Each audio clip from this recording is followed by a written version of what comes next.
what a lot of people want to do is to feel confident in something that they want to do. And I believe that confidence is built, not got. Clarity creates certainty. Certainty creates confidence. So if you can get clear on what you could do, no matter how small that thing might be, taking some action will lead to the next action, which will lead to the next action. I kind of think of it as you don't have to see the whole staircase, you just have to take the first step. This week's Millennial Master is Will Polston, high performance coach, strategist, and author of North Star Thinking. At 10, Will made a decision. Money meant happiness. 2 decades later, with cash in the bank but no real direction, he realized he'd been solving the wrong problem. Since then, he's been on a mission to help others break that same loop, helping over 2,000 entrepreneurs rethink success, build structure around what matters, and move with intent. In this episode, we talk about how chasing money nearly derailed his career, what it really means to build a life around purpose, and the habits and systems that top performers actually use. Millennial Masters is proudly sponsored by Jolt, the UK's top web hosting service. Whether you're launching a WordPress site or scaling up a custom app, every great project needs a reliable home. That's why Jolt has hosting plans starting at just £3.95 a month, with unbeatable deals on domain registrations too. Why Jolt? It's a no-brainer. There's no waiting around with support within 30 seconds on live chat. Your site stays live no matter what with over 99.99% network uptime. And you can also pay with Bitcoin or American Express so you can rack up those points too. How good is that? Sign up today and enjoy your first 3 months free. Head to jolt.co.uk to get started. Well, welcome to Millennial Masters. How are you today? I'm very well, thank you. How are you? I'm great, thank you, and excited to have you on the podcast. I've been waiting for this for quite a few weeks now, but I'm gonna jump straight into it because I've read that you grew up chasing money, believing it was key to happiness. And in a previous podcast, you said you watched your dad struggle while your uncle thrived. And that mindset made you a workaholic from a young age. So I'm wondering, what's the story and what was driving young Will? Yeah, it's a great question. So I want to start by saying I had a very fortunate childhood. I always had clothes on my back, shoes on my feet, food in the fridge. I was really, really fortunate in that respect. A very loving childhood.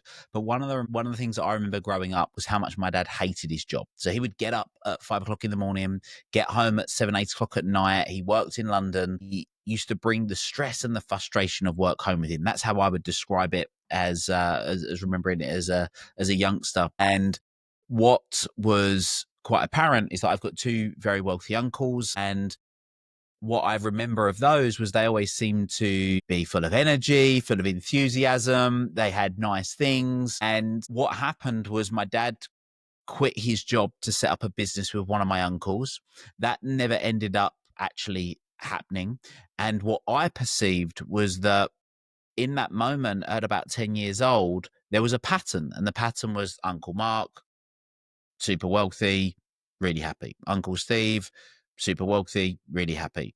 Dad, when he worked in London, even then he was still happier than he was now, where he didn't have a job. He was staying at home all day and what we would describe as experiencing feelings of depression. That was my observation at a young age. And it was at that moment where I just connected the dots and I went, it's obvious. Money equals happiness. So I went off on a tangent to make as much money as I could as early as I could. I was the kid at school buying and selling sweets and ducking and diving and doing whatever I could to make a bit of money. And that went on for some years. You mentioned that you were a kid at school selling sweets. I think that's a trait in about 5 out of 10 entrepreneurs I've been speaking on Millennial Masters. How did that give you a grounding into business? It's a good question. I suppose my first experiences of business was more about making money than business. And what I mean by that was I would buy something at a certain price and I would sell it at another price. So I would buy something. I remember I would look for things in the paper that were at a price.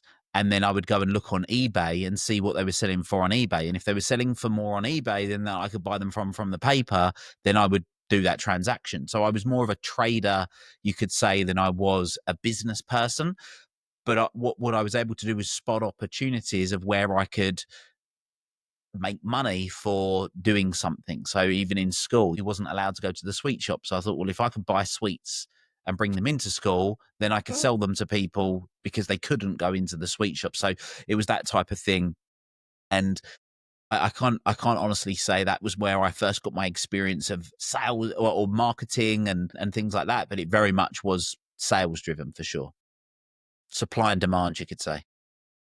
So, going back to your home setting and your family, when did you first start questioning the belief that money is key to happiness, do you think? Well, it was around that moment. I was about 10 years old. So it was when I became aware of what I observed to be the patterns at around 10 years old. And what would you say are the patterns? I know it's at a very young age. It's right, you describe them as depression one way or another, but at that age and the early signs don't always look like it, do they? It was just my observation, I suppose, when at any age we create associations with certain things. And for me, there was associations. If you see someone driving a particular car and they're always smiling and happy, then it's very easy to think that there is a correlation between those things.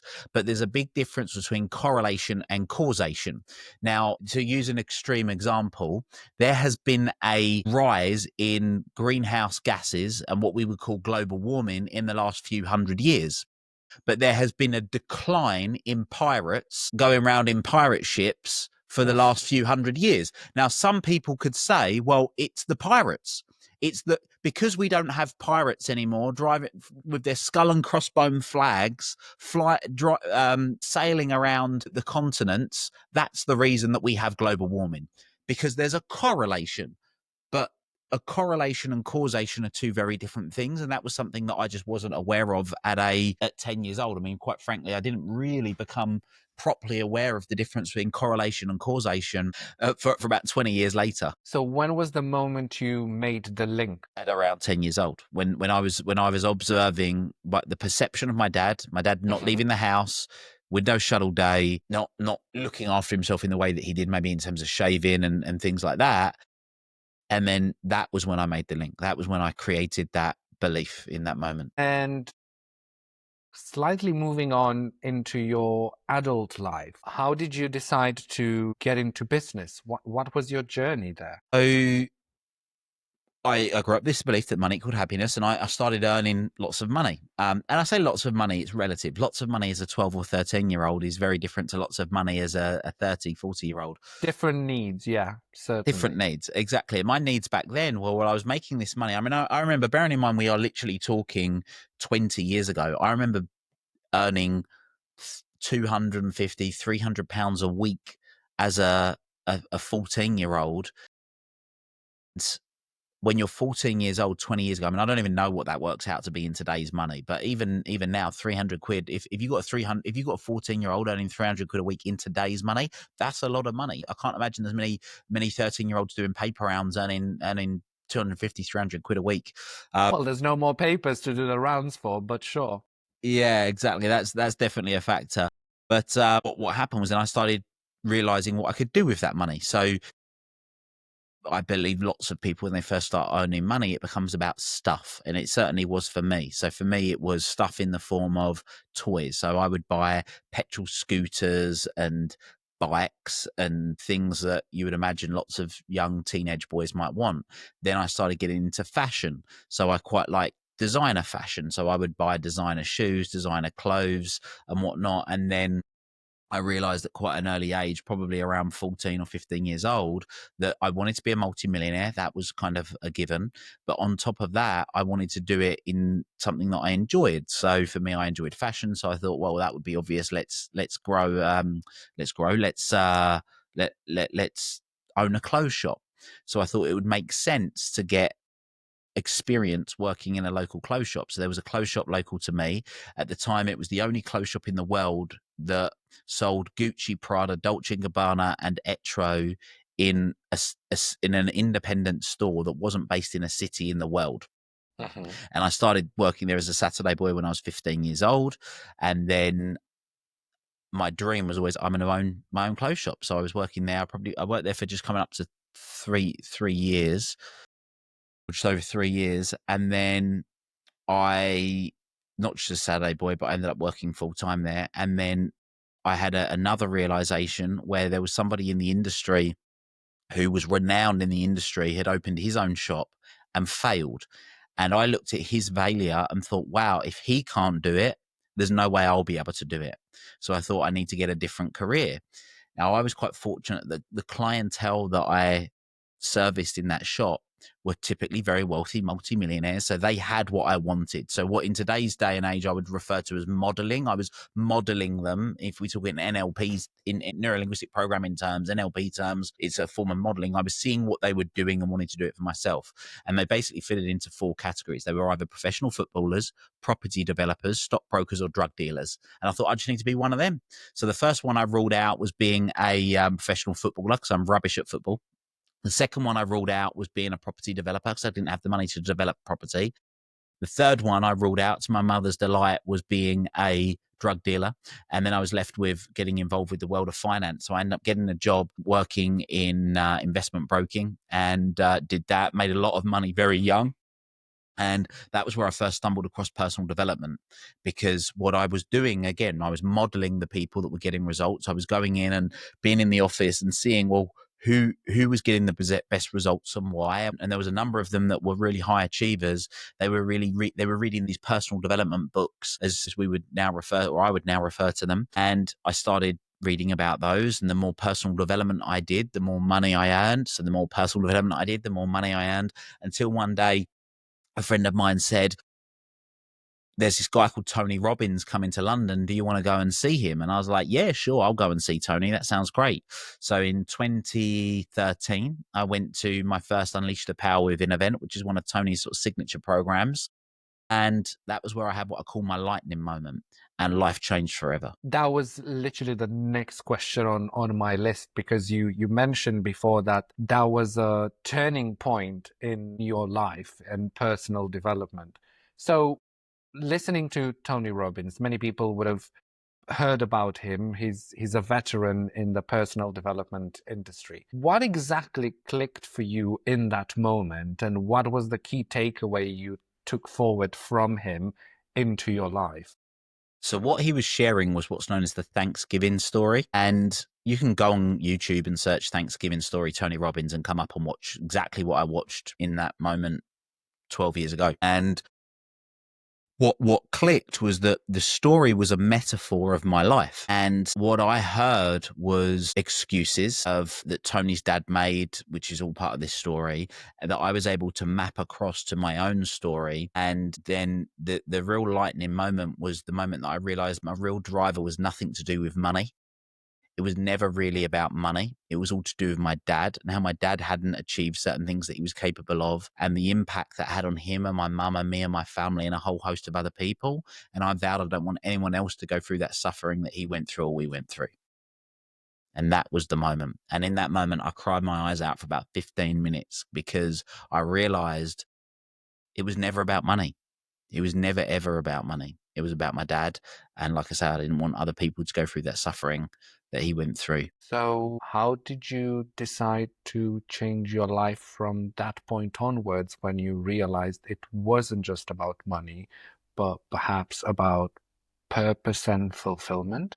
Yeah. So, and this is the thing that's interesting about intention, isn't it? We can have the right intention, but sometimes we can allow stuff to get in the way. The stuff in the form of fear and excuses and all of these things. So I did go home, and I remember saying to the family and declaring to the family, "This is what's going to do. This is what I'm going to do. I'm going to change the world, and I want to impact people, and I want to make a big difference, and I'm going to do this." And I was all excited. I remember that night even registering a company on a company's house, and my company at So the you time, took action straight away that straight night out the when you gate, came back. straight out the gate. And I took the action. And the next day I went into the local bank and I set up a business bank account, and I was absolutely going for this. And then I stopped. And then I said, well, I'll do it when I'm successful. When I'm successful, then I'll start. So I thought, well, okay. Well, what I did do, in all fairness, is I did leave London and working as a broker, and I set up a renewable energy business with a business partner, and we grew that business really fast. We went from a standing start to 85 staff within 18 months, growing, growing, growing. Government changed legislation, killed that business overnight. That was when the feed-in tariff was scrapped, is that right? Correct. Yeah, exactly. So there was something called the feed-in tariff, which was one of the main reasons why lots of people were getting solar panels on their roofs at that point, which was what we were selling. And yeah, it really made it very difficult to sell the product in the way that we'd been selling the product at that time. And I had a real moment of reflection, because I also realized when that happened was I was still just chasing the money, Daniel. I was still just chasing the money.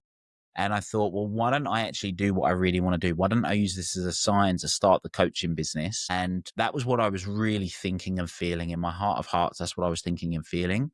I just didn't know how. And then I ended up going on holiday to sort of, I suppose you could say, deal with the grief of what had happened. So taking a bit of a break and recharging. And there's a bit of a longer story version to it, which if we've got time, we can go into. But the short version of the story was I was on holiday. I was reading a book, and in that book, it's Which called book? Which book? it's called The Hero by Rhonda Byrne. Hmm. Rhonda Byrne wrote a book called The Secret, which many people know about, but there's a bunch of different books that she wrote. And I went to the pool one day. I was reading this book, and it spoke about a guy called Mastin Kipp. And Mastin Kipp had a website at the time called The Daily Love. He may still have it, I don't know. And it spoke about, in the book, how he got retweeted by Kim Kardashian, and he went from 1,000 followers to 10,000 followers overnight. And I just started crying, Daniel, because in that moment, I realized, is what I refer to as my second lightning moment, is that I realized I don't need to be successful to start. I could literally start by putting quotes on social media every day, and I could be helping someone in some way or another. So I got home from holiday, and I started posting a quote a day on social media. A week after that, I thought, well, you idiot. Some people don't go on social media in the morning. You should post one in the afternoon as well. So I posted one in the morning, one in the afternoon. A week after that, I set up my own website. A week after that, I wrote my first blog. 3 months after that, I had a 10,000 strong social media following. And then we've kind of built on from there. That was, in a way, in the early days of social media, what we call now, because some of these tactics don't necessarily work anymore now, but they were the formative days when such wonders could happen and you could post an inspirational quote a day and grow your audience, right?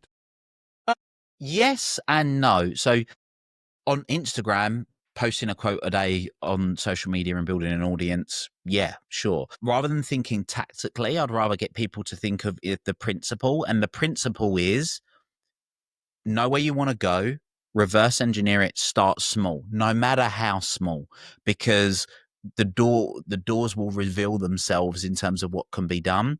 So it's not about the tactic of, if someone wants to grow an audience right now, they should be posting on social media. You're right, that was 10 years ago that started. What you absolutely could do in today's day and age, though, is you could decide that you want to do something and start putting out a video on TikTok every day. I mean, there are no doubt people that they have put a video out on TikTok within 3 months and it blown up and built up a huge following. So the tactic might change. It might be TikTok. It might be posting a quote on social media. It might be starting a podcast and running your first podcast, and you just happen to tap into something that means that it blows up. The key, though, is take action regardless of how small that it is. So would you say that you wanted to make it before you were a consultant, but then you realized that you must go over what we would now call imposter syndrome and start small, start from the beginning and grow it from there? I think that what a lot of people want to do is to feel confident in something that they want to do. And I believe that confidence is built, not got. Clarity creates certainty, certainty creates confidence. So if you can get clear on what you could do, no matter how small that thing might be, taking some action will lead to the next action, which will lead to the next action. I kind of think of it as, I mean, there's a famous Martin Luther quote, isn't there? You don't have to see the whole staircase, you just have to take the first step. It's very similar. If you're walking at night and you've got a torch, you don't need to see the whole way lit up. I mean, you could literally drive from the East Coast to the West Coast of America, however many thousand miles that is, through the night by just being able to see a few feet in front of you by having headlights in your car. So it's never about being able to necessarily see the whole way. It's being able to know where you want to get to and be able to, yes, sure, strategy helps. Yes, sure, having key milestones helps. Of course it does. Directionally, I refer to it as having a North Star trajectory. But for a lot of people, the very thing that they want, by doing nothing, they're only getting further away from where they want to be. By doing something, they're getting closer. And a lot of people will say, well, I don't know if I'm going to make the right decision. Well, make the right decision in the moment. And if it's the wrong decision, then make that decision right. You can always course correct. Okay, so you came back pumped from the Tony Robbins event. You registered your business, you opened a bank account, and you started posting through a strategy inspirational quotes on social media. 18 months after the bank account was opened, though, right? So just to put some 18 time months frame. later, Yeah, okay. exactly. And that's my point, is that, so I said, when I'm successful, then I'll start. 18 months later, we set up another business that failed. That was me really making an excuse for the thing that I really wanted to do. And it was only when the business failed that then I actually started doing what it was that I really wanted to be doing.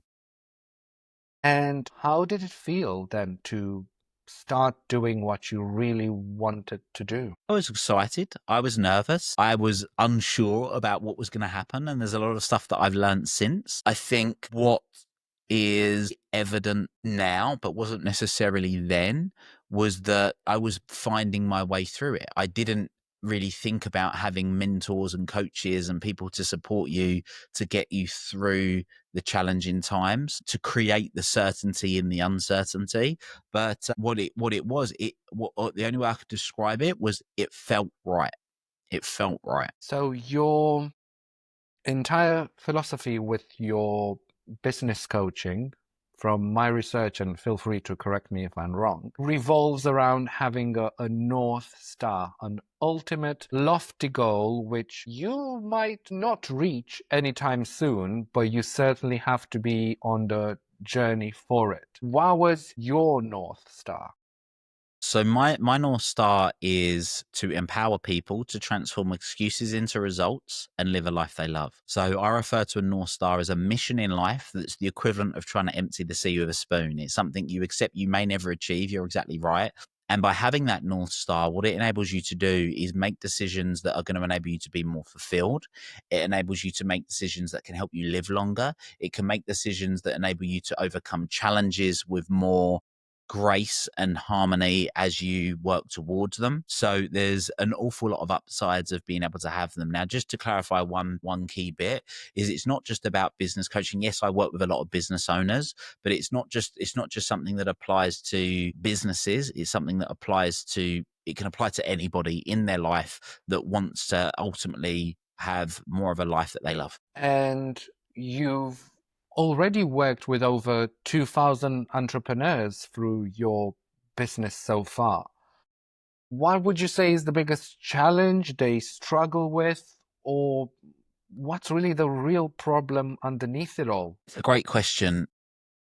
I wouldn't necessarily say there's one common problem. I would say the three most common problems. So, Let's if go I can for expand that three. out, if I can expand that out to three, is that if people are not living a life that they love, it will almost always boil down to one of three reasons. They have lack of clarity of what it is that of where they are, what they want to be doing, and what they really want to be achieving in their life. So they don't have clarity. It will be that they do have clarity, but they're taking ineffective action. So the action they're taking is not congruent, it's not aligned with where they really want to be going and what they want to be doing. Or if they do have clarity and they do know what actions to take, they lack accountability to hold their feet to the fire to ensure that they're actually doing the things that they really, really want to be doing. So those for me, in most of the people that I've worked with over the years, I mean, we can come up with all the different flavors of negative emotions that they've experienced, but typically they boil down to they're either feeling lost, they're feeling frustrated, or they are feeling overwhelmed. Generally speaking, it's lost, frustrated, overwhelmed. They're sort of the main issues that people are having, and it boils down to lack of clarity, lack of action or intelligent action, and active accountability. And you said if you're feeling lost, or if you're not feeling confident, or you feel you don't have a mission, that's the point where you need to start looking for a North Star and what's really motivating you. But what are the signs for that? Some people don't realize that, in, like you said yourself, in the eternal chase for more money, validation, and possibly happiness that could be drawn from that. Okay, great. Yeah, great question. In short, negative emotions. So any negative emotion is simply a signal. That's it. It's a signal for us to think or act differently. That's it. What takes a little bit of skill is to understand what action or what thinking needs to be done in order to get the outcomes that one wants. So yeah, the what it really boils down to is if you're waking up every day and feeling negative emotions, any flavor of negative emotion. When I mean negative flavor of negative emotion, I mean it could be stress, it could be anxiety, it could be overwhelm, it could be panic, it could be feelings of depression, like you name it, any spectrum of anything on the spectrum of negative emotions that one would deem to be a negative emotion. If you are experiencing that consistently on a chronic basis, it's not just, oh, for the last 10 minutes you've been feeling negative, albeit even there's potentially something to underline. If you're experiencing that chronically, then it's an indication that something ultimately needs to change. What would you say is the most powerful question an entrepreneur can ask themselves then when they feel stuck? What's the question that will push the button or move the needle, you think? Am I willing to continue tolerating this? And if you're not, then you need to think or act differently, because you get what you tolerate. And most people will tolerate for way longer than they need to, tolerate what other people do, tolerate what they're doing themselves. There's the adage of if you put a frog in water and you boil that water slowly, the frog will boil itself to death. Whereas if you just put a frog in boiling water, it jumps and it jumps out. And so many of us, we are the frog in the boiling water. We're allowing things to get worse and worse and worse until we decide to do something differently. There's another great metaphor which I love, which is the feather, the brick, and the bus. And in life, we get tickled with the feather, which is our first little indication that we should start doing something differently. Then if we ignore the feather, we get the brick, someone trying to throw a brick in our face. If we manage to dodge the brick, then we get the bus, and the feather, the brick, and the bus. And most people, the only reason they're getting the brick or the bus is if they're getting the bus is because they ignored the brick and the feather. and is it too late by the time you're hit by a bus? No, but it can mean that you spend a lot longer in hospital recovering to be able to get back on your feet and be able to do what needs to be done. So That's it a just, great analogy then. So you take longer to heal and to get back on your feet if you ignore the warning signs before being hit by the bus and the big problem. yeah. And in business, that can come in the form of, I mean, I was literally with somebody yesterday who had a heart attack because he ignored the signs That's for the too bus, long. right? That's the bus. Yeah, that was the bus. I mean, he didn't have the heart attack yesterday. He had the heart No, attack. no, no. I mean, like in terms of the spectrum of Correct. Yeah, yeah, yeah. feather, brick, and bus. Exactly that. Exactly that. And what would you say then is the biggest myth about success that you see holding back people? What's the biggest myth that I see about success? That it's a destination. Mm. Success is subjective. Success is different for everybody else. I'm a big fan of L. Nightingale. He died in, I think it was 1989, but he wrote, he originally recorded an amazing audio called The Strangest Secret. And he talks about in The Strangest Secret that success is the pursuit of a worthy ideal. And I think that for me is where it links in with the North Star, is that if you've got something that every day you're working towards, accepting you may never achieve it, and you're on that journey, then I think that gives you the ability to achieve your own success. And for me, success is really about fulfillment, because if you create success as the thing, that's what I mean by the outcome. So if something, well, when I've made enough money, then I'll be successful. When I've got the house, then I'll be successful. When I've got the partner, then I'll be successful. When I've got the kids, then I'll be successful. They fall into this trap. I call it when men syndrome, where it's constantly this next thing. And anyone that I've ever worked with, no matter what it is, where they want the car, then they want the house, and they want the holiday home, then they want the luxury holiday, then they want the 2 holidays a year. There's always something else. But the As moment in, we you can, always want more. When you reach a certain point, there's always going to be something else there's you want. always something else. And there's nothing wrong with that. Don't get me. And what I mean by that, there's nothing wrong with that. There is something wrong with that if that's the philosophy. There's nothing wrong with wanting other things. I want other things. I've got goals of owning my own plane. I've got goals of going to space. I've got all sorts of crazy stuff that I want to do. Living till you're 150 years Live old, if I heard living correctly, but I'll ask you about, we'll come back to that in a second. Yeah. live into 150 years old. There's all of these things. The difference is they are the byproduct of the North Star that I'm living every day. They are not the outcome of what I'm doing every day. You mentioned about being unfulfilled. Mm-hmm. And at the same time, I know you're building multiple businesses and also optimizing for freedom, which I think is one of the key topics in the discussion about fulfillment. So my question for you, Will, is how do you design your life to avoid the trap of being busy but unfulfilled?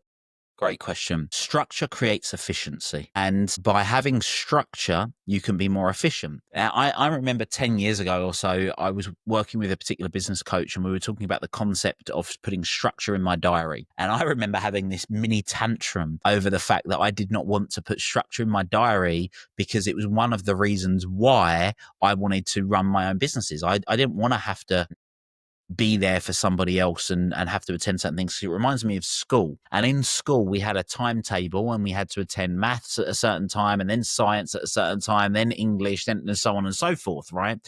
But what he explained to me, and what he was very articulate in the way that he did this. He was very smart in the way he said, "Well, I understand." He said, "But who gets to choose what goes in the diary?" And I sat and I thought about it, and I was like, "Yeah, me."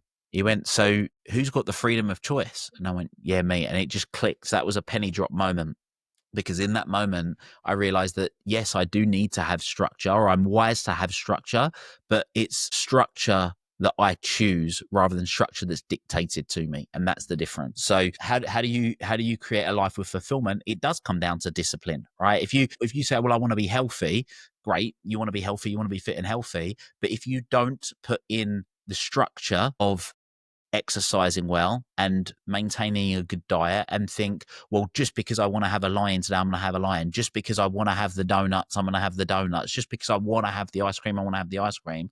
Yes, in that fleeting moment, we might want that, but what do we really want? And that's where the structure comes into place. So you rejected structure at school, but you understood later on that it's crucial to a fulfilling life as long as you get to choose that structure. Yes. For your podcast, you're over 100 episodes in right now, if I'm correct, and you've interviewed peak performance experts from across the world. What are your learnings in terms of the most underrated habits of top performers? And are there any of them that you built into your life as well? Peak performance is a subtraction game. So linking back to what we just said a moment ago, is that structure is important, absolutely. what makes structure and structure and discipline, right? But it's far easier to be disciplined with something that you love doing. So if you don't fill your day with high value activities, your day gets filled with low value distractions. What's a high value activity? Something that you love doing, something that you can be remunerated well for, something that fills you up, fires you up, and you enjoy, you're inspired to want to do. So when it comes back to the habits of high performers, peak performers, is that they fill their day with stuff that they love doing, that's aligned with their, what I would call North Star. They are willing to remove anything that gets in the way of that. So that's why there's an equation which I love. Your peak performance is equal to your potential minus distractions. So what are all the distractions? The internal distractions, the ones in between our ears, in our mind, and other external distractions that enable us to stay laser focused on the task at hand or the goal at hand, and people that are willing to remove that. So I said a moment ago about you get what you tolerate. When people stop and reflect and go, right, does the version 2.0 of me really need to be doing these things or saying these things or being with these people? And if the answer is no, then they're willing to subtract it from their life. So it's not about how you think as well, but also the people you surround yourself with. Is that what you're saying? I think environment's a huge component. So I think that if you think differently, you act differently. If you act differently, you get different results. For me, the people you surround yourself with is part of that action. My motor function, when if I'm choosing to spend time with someone, that's a form of action. It's not just a form of thinking.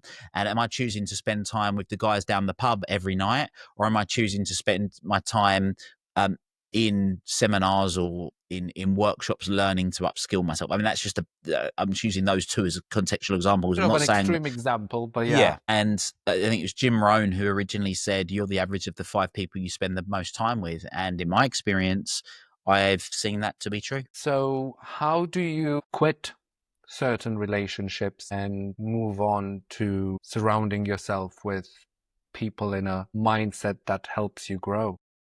It's, again, a really good question and something I get a lot. And I think the biggest part that people struggle with is quitting. And that in itself is something that can be challenged. So to dance around this a little bit, a friend of mine has a very successful business that helps people all over the world change their relationship with alcohol. Now, up until then, there'd been 2 schools of thought. You're either a drinker or you're a non-drinker. And that was kind of it. You're either Yeah, teetotal, you nobody in don't drink at between, all. either hardcore or teetotal. Exactly. And then he created a business called 1 Year No Beer. And that business helped people change their relationship with alcohol, because for 1 year, people could choose to not drink alcohol. That wasn't saying they were never going to drink again. That wasn't saying, that's it, I'm going teetotal. That wasn't them going to AA meetings. It was them just saying, I'm having a year off. And I think of it the same with certain friends, where you have some people say, right, you need to ditch your friends, you need to get new friends, never see those people, change people around. I don't think of it as you need to completely stop. I think of it as a dilution. So yes, I may still choose to see those friends, but I'm going to see the people that are more likely to help me achieve the outcomes that I want more. And I start changing. So that's where the dilution comes in. So I'm still seeing them. I'm just seeing them much less. So how do you get in a new circle then? What's your experience and your advice for people stuck? When I think of peer groups, I think of what I call the ultimate peer group, and there's 3 components to it. So there's people that are a few steps ahead of you, which we would call mentors in this instance. And these mentors are people that have achieved what it is that you want to achieve in an area of life. Then you have peers, people that are about your level doing what you want to do. And then you have people that are a few steps behind you that you have the ability to help further down the line. Now, when you first start out, you might be on the first rung of the ladder and you may not be able to help anybody necessarily a few steps behind you. And that's okay. So you'd be looking at, depending on what it is that you want to do, finding where the people that are a step or 2 ahead of you are hanging out and what it is that they're doing. So if it was in business, for example, then you might choose to join an accelerator. You might choose to go to a local networking event. If you wanted to get better at running, you might join a running club. So you go to where these people already are rather than try and get them to come to you. So if you want to get better at running, right, hey, everyone that's interested in running, I want to start a running club. Well, yes, you could do that, but if you don't know many people, then you might be running on your own for a long time. Whereas if you can go to where those people already are, there's tools.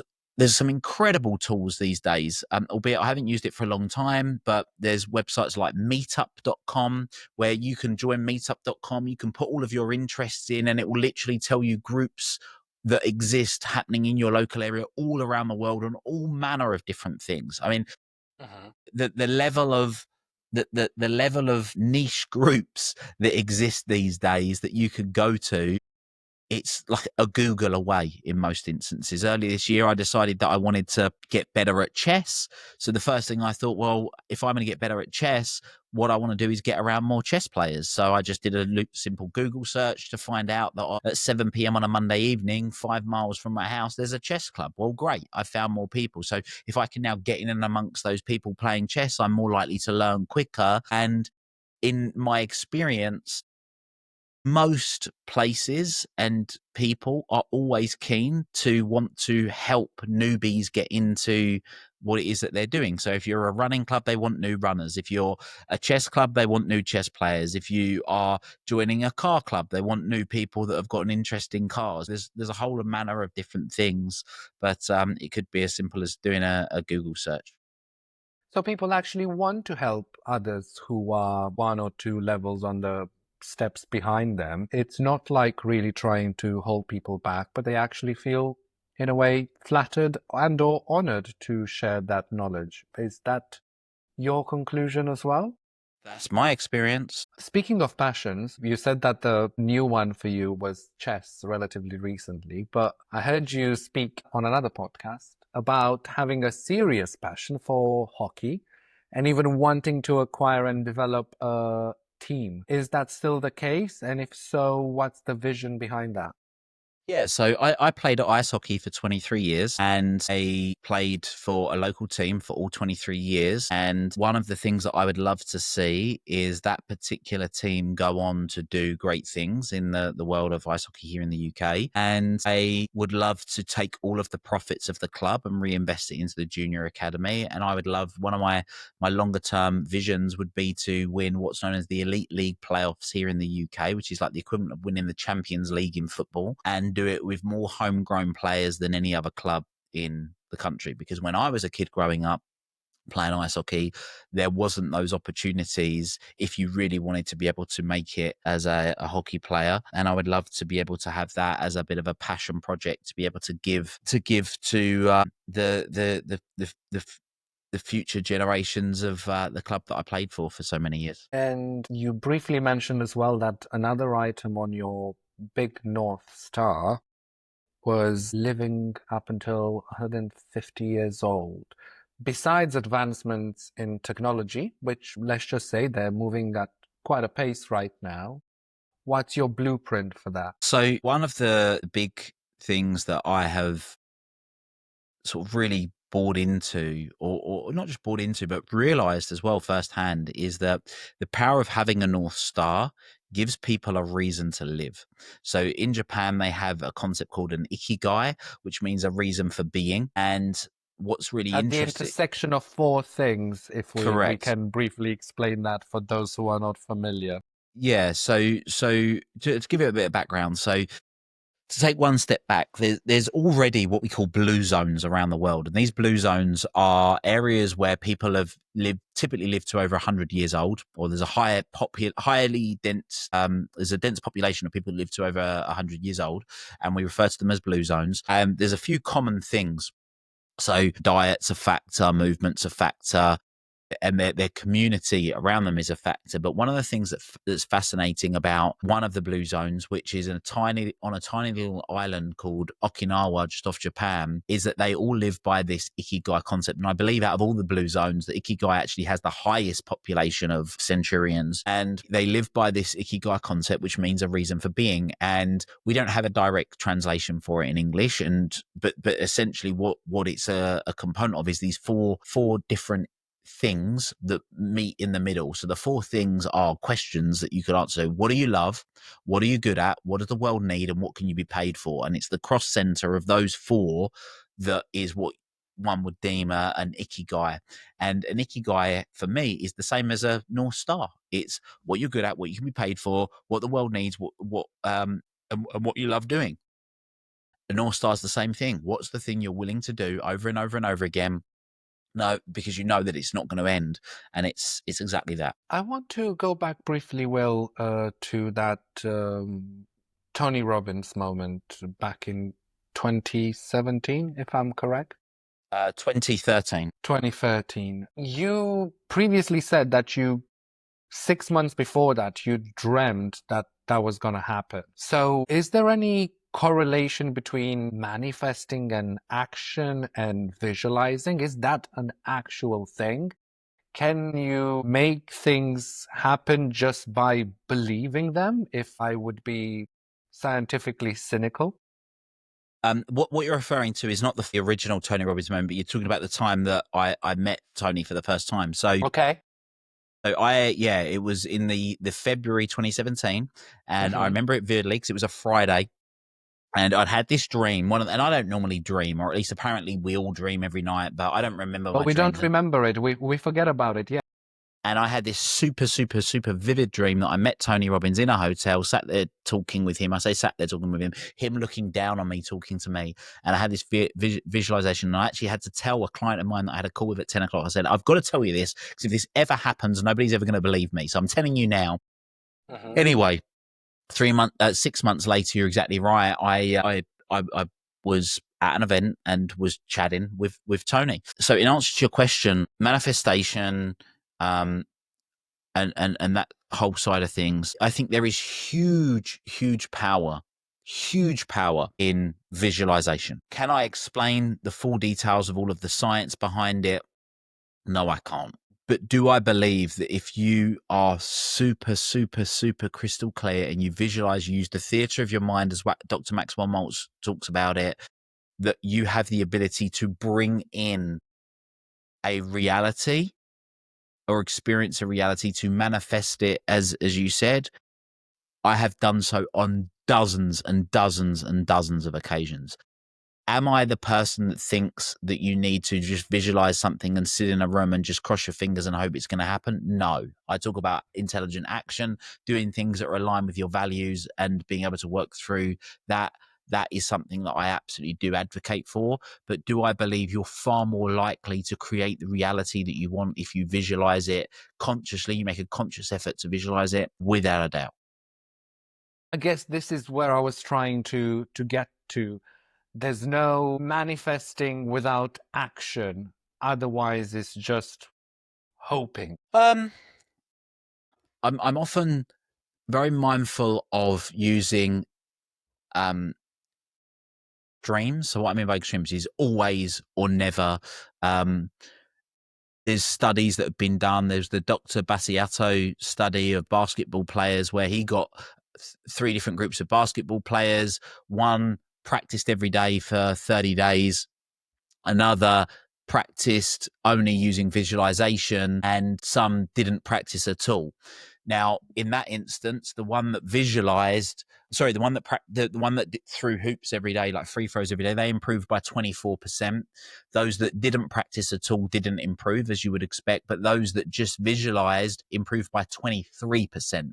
So in that instance, was there an improvement without taking any action? Well, the scientific studies say so. So it's a challenge. But one thing that I do believe is that if we talk about the difference between possibility and probability, is there a possibility that if you just visualize it, you could create a result? Sure. But there's a big difference between possibility and probability. Are you going to stack the odds in your favor by focusing on taking the action as well as doing the other components that sit around that? I think that's really what we want to be doing. How can we give ourselves the best probability of being able to achieve the outcomes that we want? And if we would have to hit the nail then on how do you get the best probability in achieving the things that you visualize, then what would be the key things you'd say? Well, how do we get the best probability of achieving the desired outcomes is a combination of all of it. Doing visualization, doing the mindset work, taking action, having accountability. It's all of those things wrapped up together. Now, well, you have your fingers in a lot of pies from everything that I've read about you. Coaching, private equity, working with dozens of entrepreneurs, running your podcast. You wrote a book, which I'll make sure I'll include in the show notes as well. But that must take a toll. So I'm just wondering, what are your habits that are keeping you focused and productive while doing all of this? So, in no particular order, is if you don't know where you're going, distractions look like opportunities. So I'm clear on where I'm going. I've got a clear North Star trajectory. I know what I want to be working on every day. I fill my day with high value activities. So I look at the things that I can move the needle on. I literally have a t-shirt that hangs up in my office over here that says it needs to be done, but I don't need to do it, as a reminder of to delegate, essentially. So there are a few things that I do. While we're at it, how do you delegate? What do you delegate? Just to give people an insight, you have an executive assistant who helps with handling your emails. Yep. She does a lot more than that, but yeah, she does it with that. What do I delegate? The better way to put it is, what do I do? Because then we can talk about all the other things. Because rather than me give you the long list, and this is to in answer to your question, they fold in together.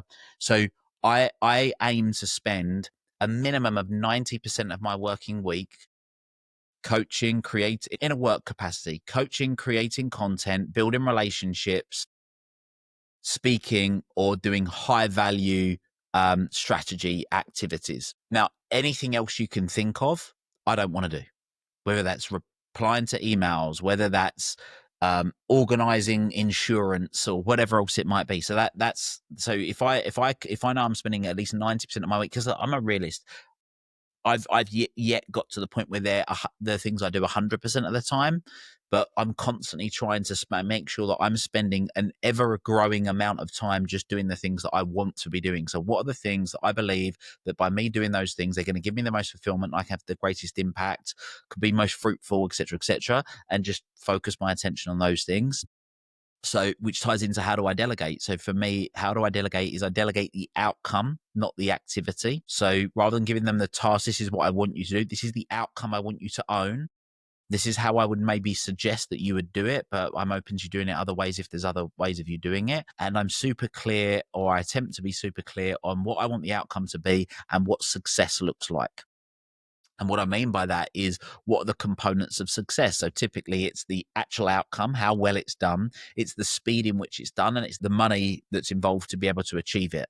So if I can be clear on what does good look like, or what does great look like, what's the time frame that I want it done within, and how much resource in this form of money am I willing to allow someone to spend to get the outcome, then I can be clear on those things, and they can just crack on and do it within those parameters. And how do you disconnect from being always on and deep down in your work, even if you just do the high level things that are pushing the needle? Boundaries is one of the putting in Well, that's a boundaries. hard one, isn't it?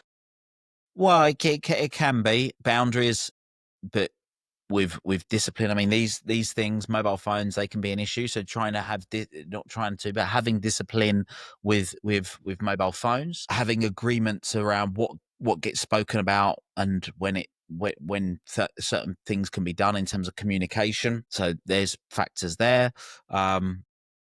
Yeah, there's a number of things. Going back to 10-year-old Will, who started realizing that there's certain links between things, but with your mind and knowledge and learning now, if you could write a letter to your younger self way before that Tony Robbins event, what advice would you give? If I was trying to be philosophical about it rather than just state the obvious, because obviously now I've got the crystal ball and I know 25 years later what situations actually are. But if I could give some more philosophical advice, it would be, things aren't always what they seem. Be willing to challenge your beliefs, seek out great mentors, and understand that what you know isn't all knowledge. What do you mean by that when you say what you know isn't all? So I share a concept in my book about the concept of all possible knowledge. So there's three categories. So the first type of knowledge is information that you know that you know. So you know you have an understanding of it, an awareness of it, and what can be done. Then there's information that you know that you don't know. I know that I don't know how to speak Russian, but I know that I do know how to speak English. So there's information I know that I know, and there's information that I know that I don't know. Then there's information you don't know that you don't know. Information you are completely unconscious of, you're unaware of. And the more you invest into education, you can make the unconscious become conscious. And then you might know that you don't know about it. But then over time, you can go from not knowing that from knowing information that you have an understanding that you don't know about it to then actually understanding it, i.e. learning Russian. Let's just use that as the example. If over time, right now, I know that I don't know how to do it, but I can invest time, energy, and effort into knowing it. I knew that I didn't know how to play chess. And I knew I didn't know how to play chess because I had reference, because when I would play with other people, I'd get beat all the time. But then I can invest time, energy into knowledge to know it. So that's why I kept getting beat. So I was making that mistake. But when I did this, I should have done that. Now I get it. And that's the difference. You mentioned books and knowledge, and a good point to taper off our discussion is what books, especially in business, but outside of business as well, have shaped the will today, and what would you recommend for founders, entrepreneurs, leaders, or anybody looking for direction should read as essential reading? I get asked this question every week, multiple times a week. Well, what book can you recommend? And the answer I always say to people is that the best book for you depends on your situation right now. So I actually created a resource, which if you're open to this, Daniel, I can send you the link and then we can put it in the show notes so anyone can access it. And it's We'll do that for sure. It's my top recommended books. There's my 60 all-time top books, and then there's about another 250 books that I've personally read or listened to, broken down by category. So if someone today is listening to this thinking, I know I need to really work on my leadership, then there's recommended on leadership. There's on law of attraction. We were talking a bit about law of attraction and manifesting. There's a whole section on law of attraction. If people want to be better at communicating, there's a whole section on book communication, and so on and so forth. So people can access that on my website. If they just went to willpolston.com/blog, they can access it. But I'll actually send you the specific We'll article pop a link in the show notes. Yeah. and then people can access it. Yeah. And just as a final curveball, I haven't asked anybody this, but I thought I should ask you, Will, because you're a fountain of knowledge. Is there anything that I haven't asked you that I should have and people should know about you and what you do? I would say the question that you could have asked me is that, well, how do you create your North Star? And a lot of people, they spend their life wanting to sort of find their purpose. And I don't believe you find your purpose. I believe you create it, and you create it by getting clear on your North Star. There's 5 different ways to create your North Star. We touched on one of the ways, which is by answering the Ikigai questions. They're the 4 different questions. That's one of the ways of doing it.